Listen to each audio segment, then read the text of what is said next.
ilaha illallah, Allahu Akbar, Muhammad Rasulullah, Ya Habib Allah, عروہ بن مسعود یہ جب مسلمان نہیں ہوتے نا تو صلح حدیبیہ کے مقام پر کفار مکہ نے ان کو اپنا ایک جاسوس بنا کر بھیجا کہ جاؤ دیکھ کر آؤ کہ حضور اور حضور کے صحابہ کے معاملات کیا ہیں، تعداد کیا ہے، ان کی حیثیت کیا ہے، تاکہ یہ نہ ہو کہ ہم حملہ کر دیں اور شکست ہو جائے، دیکھ کے آؤ اور ہمیں بتاؤ آپ۔ عروہ بن مسعود کہتے کہ میں مقام تھا نا اصحاب اکرام اور حضور اسلام کے اس طرف چلا تو میں دیکھا کہ حضور اسلام تشریف فرما ہے، حضور تشریف فرما اپنی جگہ پر، اور میں نے دیکھا کہ صحابہ اکرام تقریباً 1500 صحابہ اکرام حضور اسلام کے گرد اس طرح بیٹھے ہیں جیسے شمع کے گرد پروانے بیٹھے ہیں اس عدد کے ساتھ۔ اور عروہ کہتے ہیں کہ میں نے دیکھا کہ حضور اسلام وضو کے لیے اٹھے۔ یہ حدیث مبارکہ تحفہ ہے آپ کے، اگر ہو سکے تو اس کو ذہن میں رکھیں، ہر ایک کو سنائیں۔ عروہ کہتے ہیں کہ میں نے دیکھا حضور وضو کے لیے اٹھے نہ جاتے تو حضور علیہ السلام وضو فرما رہے ہیں، تو صحابہ اکرام علیہم الرضوان حضور کے وضو کے پانی کی طرف بھاگتے ہیں اور اس طرح بھاگتے ہیں جیسے لڑ پڑیں گے، ٹوٹ پڑتے ہیں۔ عروہ کہتے ہیں اور صحابہ اکرام پانی کا ایک قطرہ بھی، حضور کے پانی کا ایک قطرہ بھی زمین پر نہیں گرنے دیتے، ہاتھوں پر لیتے ملتے اور اپنے چہروں پر مل لیتے۔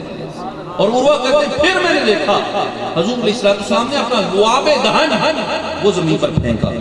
تو میں نے دیکھا شاید آپ صحابہ تتر بتر ہو جائیں نہ لیں، لیکن میں نے دیکھا صحابہ اکرام نے پھر ہاتھ آگے کر لیا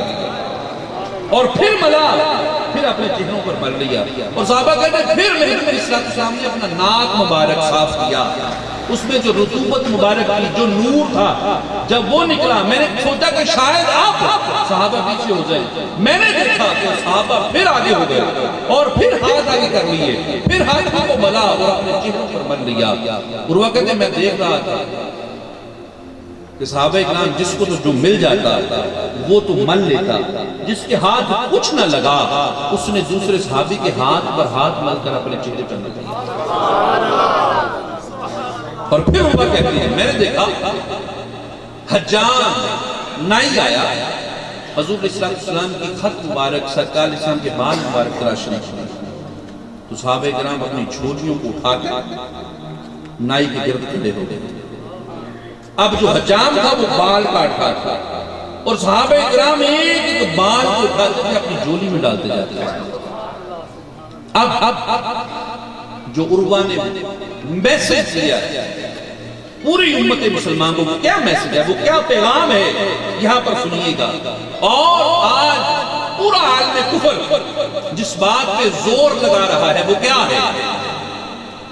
نماز، روزہ، حج، زکوٰۃ، یہ میری اپنی سٹڈی ہے۔ میں نے آج تک دیکھا ہے، آپ یورپ میں کئی دوست جاتے آتے وہ بھی بتاتے ہیں کہ عیسائی، یہودی اور کفار و مشرکین کو آج بھی آپ کی مسجدوں سے پرابلم نہیں ہے، آپ کے روزوں سے پرابلم نہیں ہے، آپ کے حج و زکوٰۃ سے پرابلم نہیں ہے، اسے اگر پرابلم ہے تو حضور کی محبت سے پرابلم ہے۔ اسے سجدے میں پڑا ہوا مسلمان نہیں دکھتا، محمد عربی کی ذات پر جان قربان کرنے والا امتی دکھتا ہے۔ اور آج تک وہ جتنی ان کی انویسٹمنٹ ہے کہ آپ دیکھیں ہماری تو آنکھیں بند ہیں، ہمیں فیس بک پہ لگا دیا ہے، کیوں؟ اس کے ہاتھ میں سٹڈی نہ آئے، پڑھنے نہ پائے بچے۔ آج صبح بچے ہم اٹھتے ہیں، صبح فرسٹ آف آل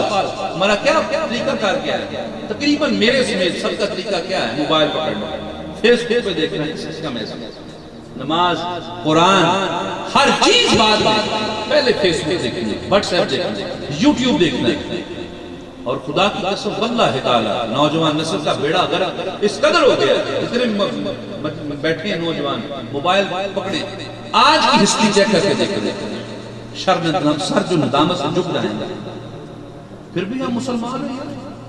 لیکن چیک کریں آپ اپنی ہسٹری، اپنے گریبان میں جھانک کر پھر بتائیں کہ کیا ہمارا حضور سے کوئی تعلق ہے۔ عروہ کہتے ہیں کہ میں دیکھتا ہوں اور انہوں نے جو پیغام دیا، جو میسج دیا، وہ کیا میسج تھا؟ ہم نے فرمایا اہل مکہ سنو، اے کفار مکہ سن لو، خدا کی قسم مجھے بادشاہوں کے درباروں میں جانے کا اتفاق ہوا ہے، میں کیسر و کسریٰ اور نجاشی کے دربار میں گیا ہوں، لیکن واللہ میں نے کسی بادشاہ کو نہیں دیکھا کہ اس کے اصحاب اس کی اتنی عزت کرتے ہوں جتنی عزت اصحاب محمد حضرت محمد کی کرتے ہیں۔ اس لیے کبھی غلطی نہ کرنا حضرت محمد صلی اللہ علیہ وسلم اور ان کے صحابہ پر حملہ کر کے۔ کیوں؟ جو صحابی، جو مسلمان اپنے نبی کے جسم سے مس ہوا پانی کا ایک قطرہ اپنے نبی کے لعاب دہن کو، اپنے نبی کی ناک کے رطوبت کو اور اپنے نبی کے تراشے ہوئے بالوں کو زمین پر گرنا برداشت نہیں کر سکتے، وہ صحابی حضور کے خون کو میدان جنگ میں گرنا کیسے پسند کریں گے؟ اس لیے کبھی اور وہ کہتے ہیں کہ اے اہل مکہ سن لو، یہ میسج ہر بندہ اپنے دل پہ لے کرے۔ اے اہل مکہ سن لو، مسلمانوں کو کوئی طاقت بھی تاب تک پسپا نہیں کر سکتی جب تک مسلمانوں کا تعلق اپنے رسول سے ایسا ہی ادب والا ہے۔ اس لیے ادب احترام، میں یہ عرض ہر مجلس میں عرض کرتا ہوں کہ جب بھی حضور کی بارگاہ عالیہ میں جاؤ، اب سے جتنی دیر ادب سے بیٹھا جاتا ہے، ادب سے بٹن کھلے ہم نہ سن رہے حضور کا ذکر سنا جاتا ہے، تو اللہ کے بندے غزل سن رہے ہیں۔ وہ صحابہ قربہ فرماتے ہیں کہ میں نے دیکھا کہ حضور کے صحابہ حضور کے گرد اس طرح بیٹھے ہوتے جیسے حضور کے صحابہ کے سروں پر پرندے بیٹھے بیٹھے، اور اگر حضور بات کرتے تو سب کی آواز دب جاتی ہے۔ یہاں پر حدیث مصطفیٰ بیان ہو رہی ہے، ہم ایک دوسرے کو جھکتے کر رہے ہیں۔ سو کائنڈ میں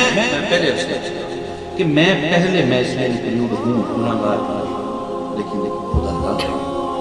ادب کے تقاضے ہوتے ہیں، اور جس کے پاس ادب نہیں ہے واللہ تعالی ساری زندگی سجدے میں گزار دے، کوئی فائدہ نہیں۔ بے سود ادب سیکھ، ادب کرنا آ گیا تو سب کچھ آ جائے، اگر ادب نہ آیا سب آئے گا۔ اللہ رب العزت ہم سب کو